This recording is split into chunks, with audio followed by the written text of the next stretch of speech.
Hi, I'm Nathan, a solicitor at Vanguard Lawyers. Today we're going to talk about contract law and how contracts are formed. We enter into contracts on a daily basis and mostly don't even realise.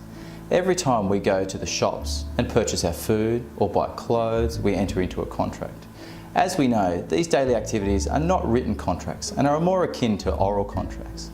These contracts have the same elements as formal contracts have, and arguably the same legal enforceability. There are 6 elements that must exist to have a legally enforceable contract. There needs to be an offer, there needs to be acceptance, there needs to be consideration, mutuality of obligation, capacity, and in some circumstances, a written instrument. The purposes for having a legally enforceable contract is for each party to the contract to know their rights and obligations within a particular agreement, and also have the confidence that the other party will fulfil their obligations under the contract.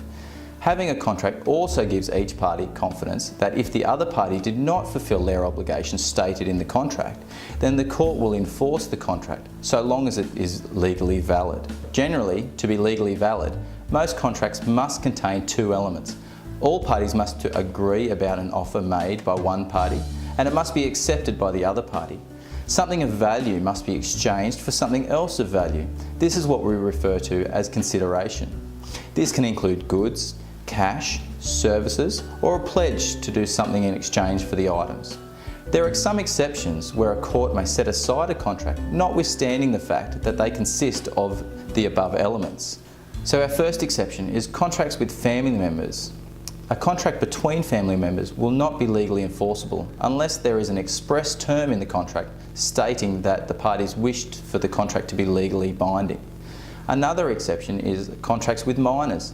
A contract entered into with a minor, which is a person under the age of 18, will not be legally binding unless it is for the minor's benefit. Another exception is misrepresentation. So if a contract has been entered into under a misrepresentation by one of the parties. So the fourth exception is if one or both parties enter the contract by mistake. Mistake in this sense does not mean bad judgment. For a mistake to affect the validity of a contract, it must be an operative mistake. That is, a mistake which operates to make the contract void or voidable. The fifth exception is entering into a contract under duress. This is illegitimate pressure or threats exerted by one party to force another party of consent to a contract against the latter party's will. Another exception is entering into a contract by way of undue influence. There are 2 main points to be considered. They are unconscionable conduct, which is where one party to the contract is under a special disadvantage that was knowingly exploited by the other party to secure the deal. And the second part to this is undue influence.